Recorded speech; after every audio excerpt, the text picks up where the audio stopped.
Hi guys, James at Rampant Lion Reviews again for you today with another beer review. For this one, we are going to head down to Romania once again for the first time in what feels like a good little while. For this review, we are going to go to another brewery that I've never tried anything from before. These guys are extremely highly rated and this beer is supposed to be very nice. So I have to say, I'm very curious to see how it turns out. So hopefully this is another interesting beer. Hopefully it makes for an interesting review for you guys as well, and I hope that you all enjoy my take on it. So yeah, for this one then, we are going to go to Cluj-Napoca, which is in the northwestern part of the country, and we're going to have a look at my first beer from Blackout Brewing. So this particular beer is called Quantum Suicide. It's the Bourbon Barrel-Aged edition, comes in at 11% ABV, and as you might have guessed already, this one is a Bourbon Barrel-Aged Imperial Stout. But yeah, I bought this beer from Bourbon in the Netherlands, who seem to have a very good selection of different Romanian beers actually, and the main reason I went for this one was because I liked the name and the artwork on it, which is quite often a factor when it comes to me choosing between beers from the same brewery. But it was another brewery that I'd never heard of, and it was Romanian, and as I say, you don't come across Romanian beer all that often, and it's always cool to introduce new beers and breweries here on the channel, of course. But as I said in the other Romanian review that I did recently, my friend Mina brought me up a bunch of beers from Romania, and you will see those reviews appearing over the next couple of weeks, so keep your eyes peeled for those. But yeah, certainly looking forward to this one. The Quantum Suicide Bourbon Barrel Aged Edition, 11% Imperial Stout from Blackout Brewing in Cluj-Napoca in the northwest of Romania. I think this could make for a very interesting one, so let's crack on with it then. As always with my reviews, I'll tell you a little bit about the brewery before we taste the beer. If you want to get straight to the tasting, just fast forward. All the usual links are in the video description below. That's the brewery website, the link to my other reviews that hopefully I can do in the future from Blackout Brewing. This is the very first time I'm trying one of their beers, as I mentioned, but there's all the usual social media down there. If you want to see more reviews, do please consider subscribing to the channel. The whole channel, of course, has a geography-based tagging system, so you can go into the homepage and search for beer based on country, city, state, county, province, prefecture, whatever it is you happen to be interested in. Do check out the playlists of beers from different countries. There is one there for all the Romanian beers that I've reviewed for you. That's being added to quite a little bit at the moment because I do have the Romanian beers to work my way through, of course. And as always, please do get in touch and let me know some of the other beers and breweries that you guys would like to see me review. It's always great to hear from you guys that are watching the videos, and the support that you show the channel is hugely appreciated. So anyway, on to my brewery notes then to tell you a little bit about Blackout Brewing then. So Blackout Brewing are a gypsy brewery, as I mentioned earlier, based in Cluj-Napoca, and they released their first beers in early 2019. But the main man behind the brewery is Adi Oros, and he'd previously been a home brewer since late 2017. But he was also part of an organisation that ran beer tastings and tried to promote craft beer throughout the whole country of Romania. But his experiences there pushed him to try brewing his own beers, and so he bought his home brewing kit in November of 2017 and started brewing in his garage. A little bit later on, in 2018, he joined the Beretta brewing community and he brewed a vanilla breakfast stout which really caught the eye of the guys at Beretta, and so he was given the chance to brew this beer on their equipment, and then it was released commercially in February of 2019, and this was the first Blackout Brewing beer. But the success of this and this opportunity prompted him to invest more time in his brewing activities, and so he went to Bere ala Cluj and brewed 3 more beers there, which were launched in April of 2019. And over the last few months, or I guess the last year we could say, they've continued to develop more recipes, and these guys are actually now the top rated Romanian brewery according to Untappd. But much of their beer is brewed at either Beretta, Bere ala Cluj, if I'm pronouncing that correctly, or Oriel, and they've also done a number of collaboration beers with various breweries around Europe as well. But it's kind of interesting, as I say, these guys, they're very highly rated, and they dot around, and their beer seems to be getting out there across Europe quite a bit at the moment actually, from what I can see. But Adi has a huge passion for music, science and reading, and so many of the beers have names that are inspired by different phenomena in science or music or something like this, as you can tell from the name Quantum Suicide that we have here. But as of July 2021, when I'm filming this review for you, these guys have produced 35 different kinds of beer, and no doubt that will continue to grow in the near future. But yeah, I think that's all I could really find about Blackout Brewing for the moment. They're still very new on the scene, so I'm sure we will have more things to add to this at some point in the near future. But certainly cool to introduce these guys on the channel at such an early point in their history, and cool to come across a Romanian gypsy brewery as well, in fact. So yeah, I'm looking forward to trying the other beers that Minya gave me as well. I think I bought about 3 or 4 Romanian things from Beer Dome, and then Minya quite soon after that gave me a bunch of other things, mainly from the Bucharest area, of course. But yeah, as I say, that's all I can really tell you about Blackout Brewing for the moment. These guys don't have a website as of yet, but you can follow them on Facebook and Instagram. That will help you keep up to date with all the latest goings on. And if you're interested in the different beers that they've done, you can, of course, check out the Rate Beer, Untappd and Beer Advocate pages to learn a little bit more about those as well.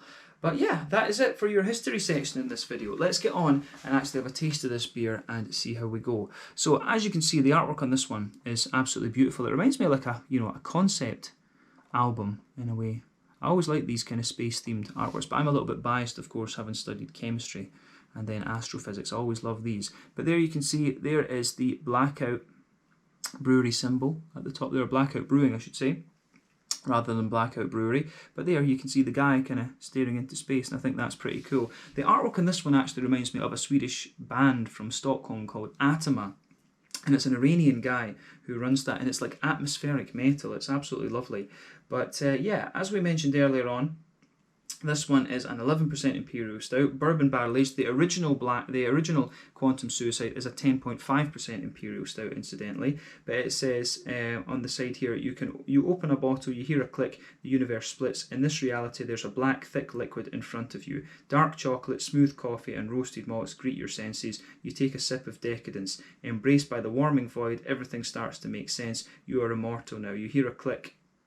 Gets better with age if stored in a dry, cool place. And the artwork on this one is by Milena Surdikan. So yeah, I have to say, I'm guessing Milena will be a girl's name. So yeah, she's very talented. Let's just say that. I have to admit, I really do like artwork on this one. As you can see, it's got a lovely wax top on it. I actually can't remember what I paid for this beer, but it wasn't too expensive. I've got a feeling this one might have been like, €5 or something like that. So it's a bit, it's about £4 something sterling, and maybe in the region of like $6 American. So for a bourbon barrel aged Imperial Stout, this is a pretty damn good price. But yeah, the Romanian beers are good quality, and they're pretty damn cheap as well, actually. But yeah, interesting stuff.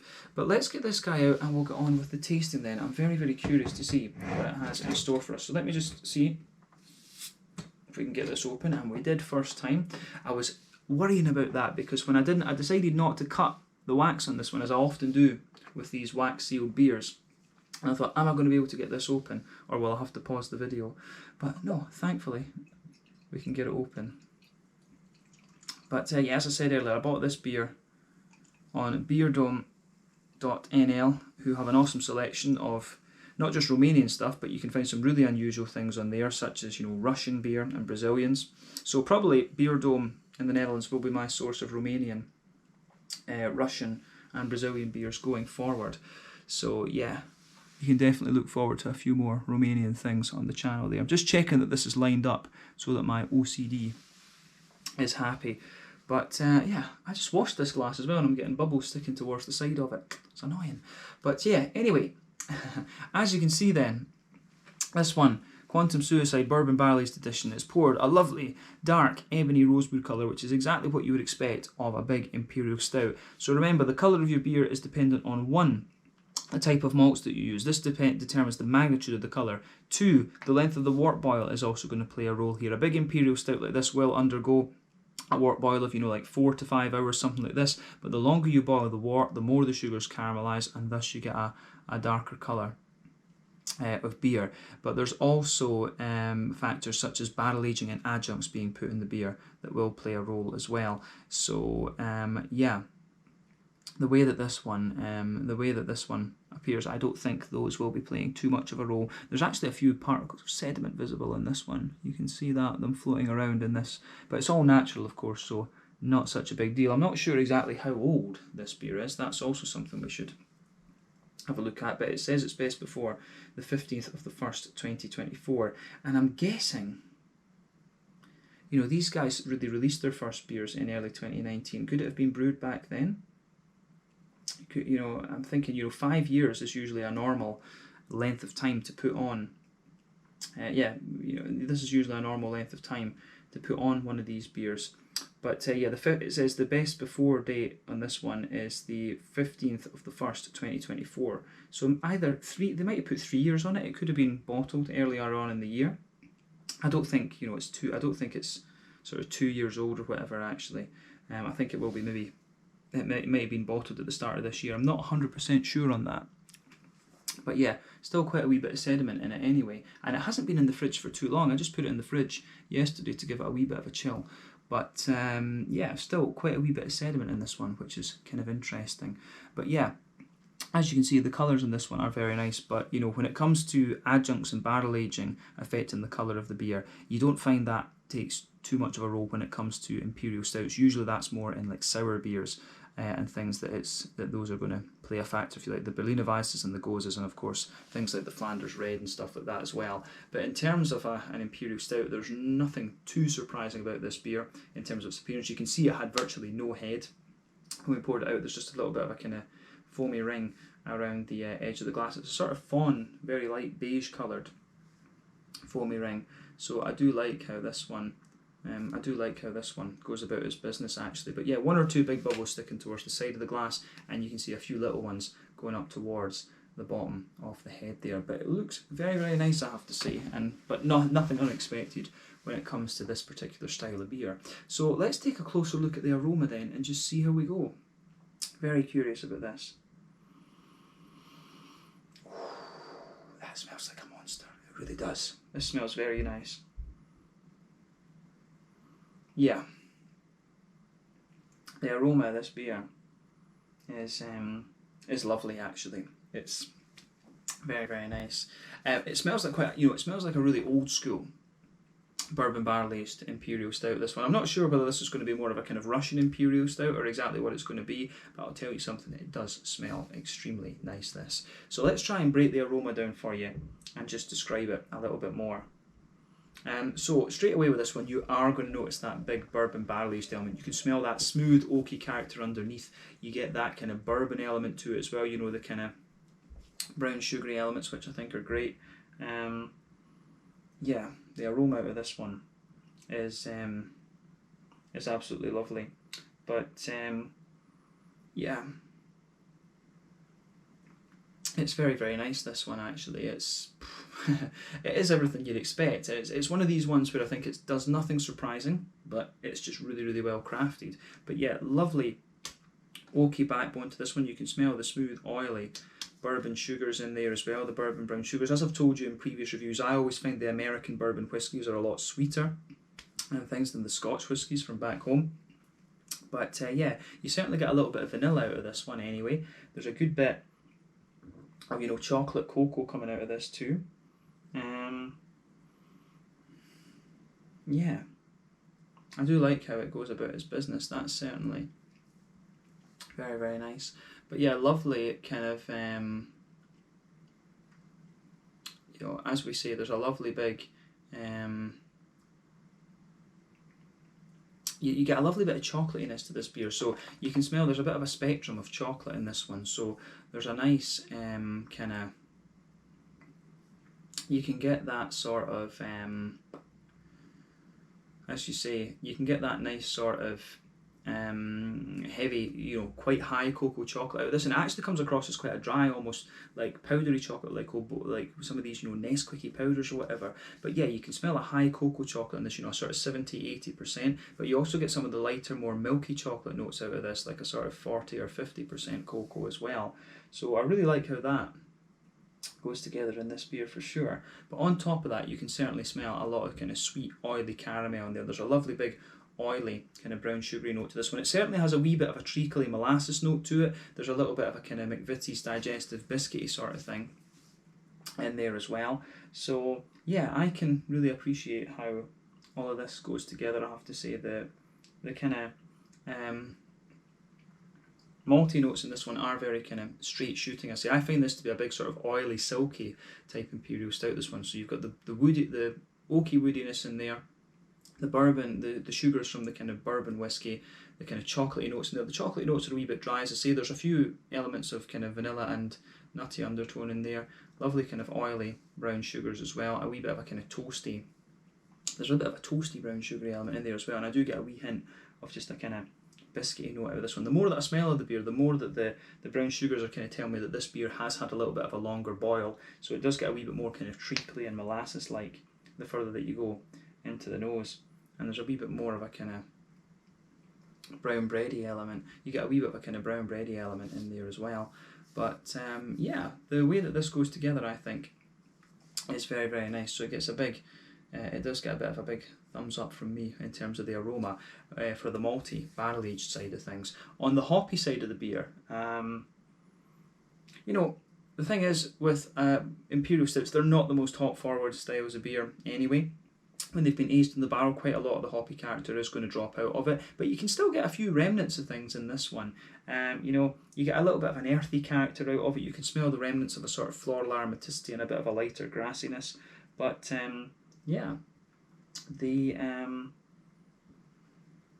you know, the hoppy side of the beer, it is quite smooth rather than anything else. Like I say, a bit of earthiness, some nice floral notes in there, and a little bit of a kind of lighter grassy quality as well. So yeah, the aroma coming out of this one is very, very nice, in fact. So yeah, I think it works out very, very nicely for sure. So yeah. On top of that, of course, the thing you're also going to notice about this beer, the more that you smell of it, it does develop a little bit of a kind of chocolate brownie, cakey type thing to it, and this is where the fruity part of the beer comes in as well. I'd be curious to know what hop they're using in this. Could it be a little bit of Summit, or you know, something like that, or you know, could it just be like a bit of, you know, Chinook or Cascade, Columbus? You know, these are quite common ones actually to use in these big Imperial Stouts, because it does, again, this is one of these beers where it doesn't do anything really out of the ordinary, it just does everything well, if that makes sense. But yeah, as I say, you've got a bit of that kind of chocolate brownie, really thick chocolate cake note to this beer. On top of that, you get a little bit of a kind of raisiny note in there. There's a bit of juicy plum, certainly some drier pruny characters as well. I do get some nice kind of sultana type qualities in there, you know, dried white green grapes. And there's also a bit of, you know, black curranty type quality to this one as well. So I do like how this beer goes about its business, that's for sure. The aroma of this is lovely, but I think it is about time that we cracked into this one then. So yeah, this one is the Quantum Suicide Bourbon Barrel Aged edition, coming in at 11% ABV from Blackout Brewing in Cluj-Napoca in the northwest of Romania. Let's get stuck into this one. Slanja, Skol, or as they say in Romanian, Noroc. And I hope my Romanian pronunciations haven't been too bad. Let's get stuck in.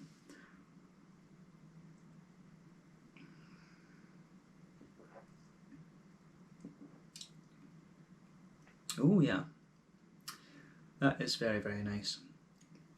First thing you're going to notice about this beer, this is probably one of the silkiest beers that I can think of that I've had.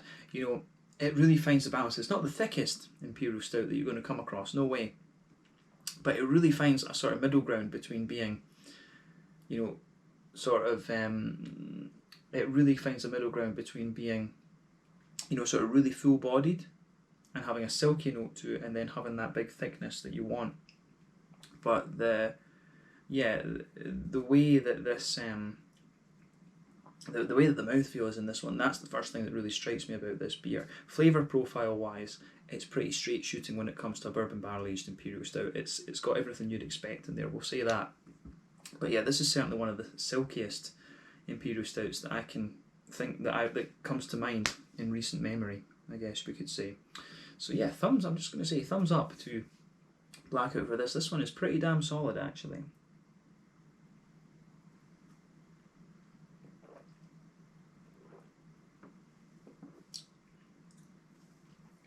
So yeah, as I say, certainly it's one of these beers that doesn't do anything too surprising, but it's just well crafted. And you know, with the amount of Imperial Stouts that you have on the market these days, you can't really ask for much more than that, to be honest with you.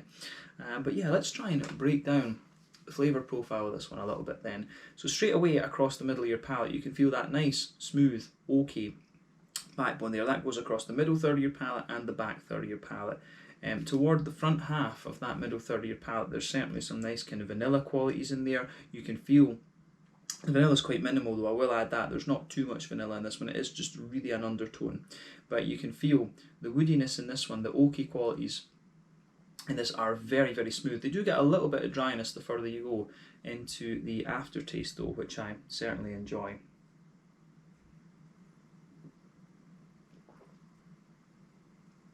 But yeah, the oaky, you know, the woody notes out of this one, I think are, you know, the oaky woody notes for this one I think are very, very nice in fact.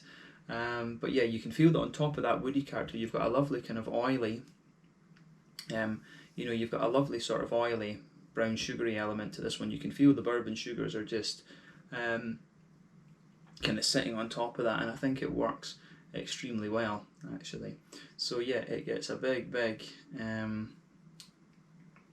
it does get a lovely, you know, it's got that lovely, I think that even just adds to the silkiness of the beer. So on top of the smooth oaky notes, you can feel just a layer of that kind of bourbon sugar in there. As I've said to you, I always find the American bourbons are like quite bright and quite sugary compared to the Scotch whiskies, which are a bit more grainy and toasty and things like this.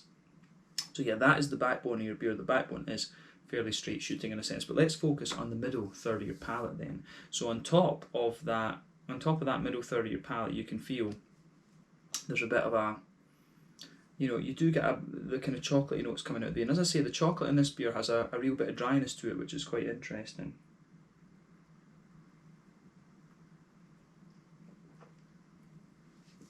So yeah, in the middle,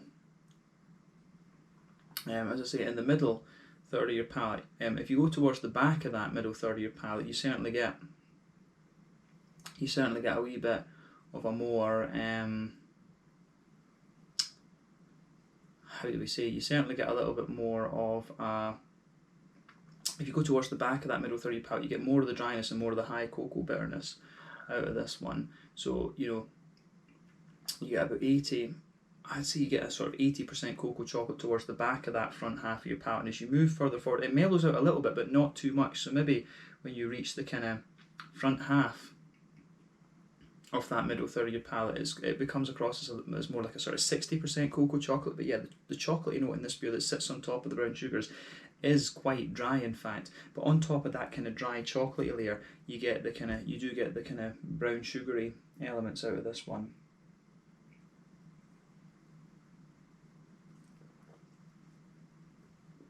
So yeah, the brown sugary elements in this beer are very, very nice. So sitting in the middle,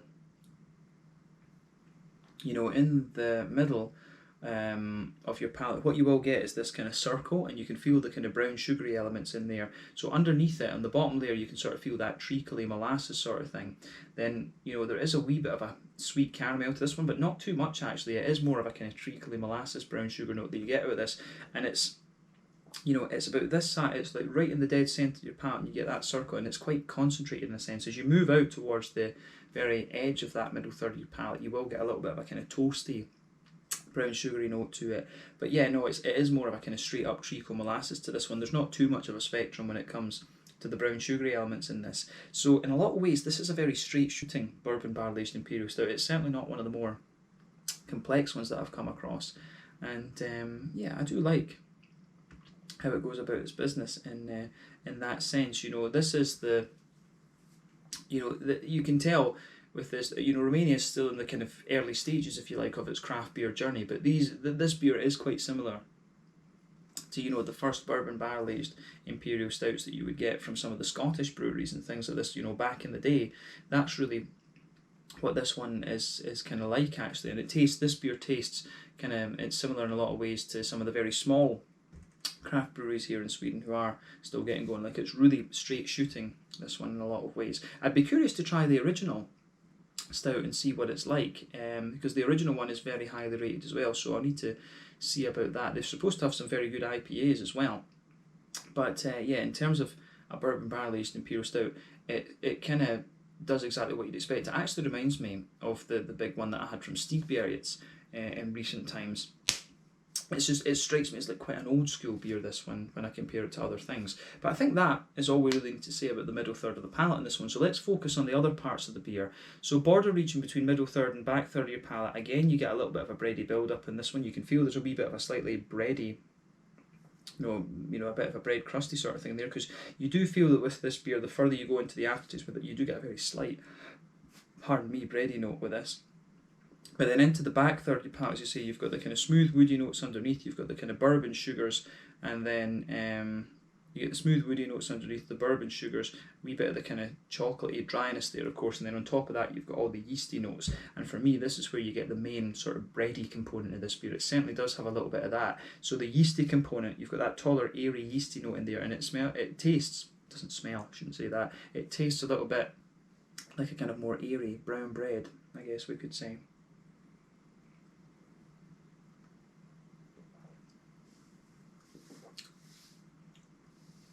But yeah, the bready notes that you get out of this one are the bready notes that you get out of this are very, very nice, in fact, actually, and they're just very, very smooth. As I say, it's kind of like a sort of grainy, just wholemealy, almost slightly rye bread. So you'll notice that on the back third of your palate. When you start at the back of your palate, you can feel the flavour is quite tall, but then it just condenses down as you come further forward and then squashes together as you move into that middle third of your tongue. So I really like how this beer goes about its business in that sense, actually. As I say, this whole beer is just very, very smooth and very silky.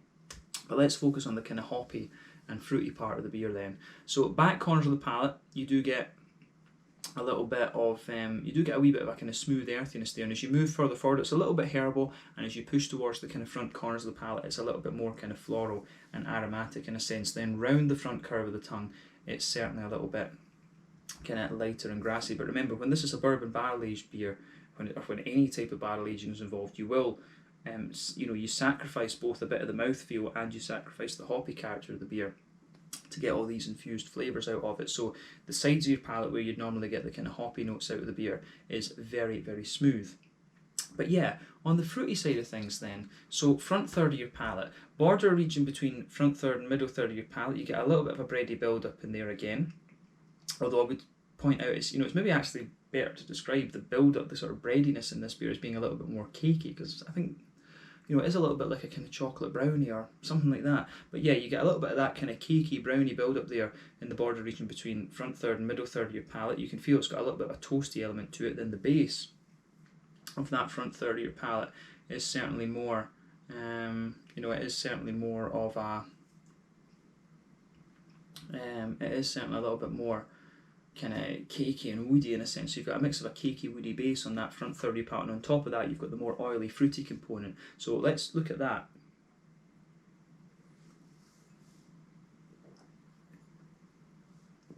But yeah, on top of that you've got a little bit of a more kind of raisiny element to it.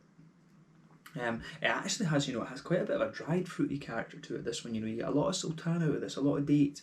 I was picking up, plums and prunes in this, but not so much.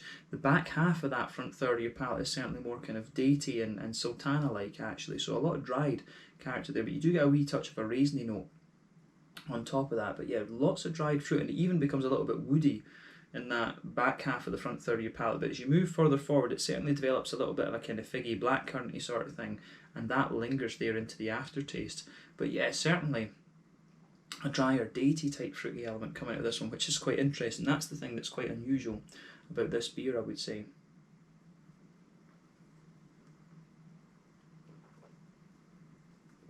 But yeah, I do like how this beer goes about its element and goes about its business in that sense. So yeah, fruity side of this one I think is quite interesting, I have to say. I really like how this beer goes about its business, actually. So a big thumbs up to Blackout Brewing for this. This is, as I say, it's a very old school, very straight shooting bourbon barrel aged Imperial Stout, this, if we can say that. But yeah, I think we've described the flavour of this one quite well. Let's round off the review with the mouthfeel. So as I said to you at the start of the video, this one, I would say it's kind of, I'd say it's middle of the road, full bodied. The carbonation is extremely smooth in this. It's a big, silky mouthfeel, this one. It's not overly kind of thick and creamy or anything like that. It's not overly kind of light or wet. It is really silky. I think that's a good way to describe this one. In terms of IBUs, I don't know where to place this one.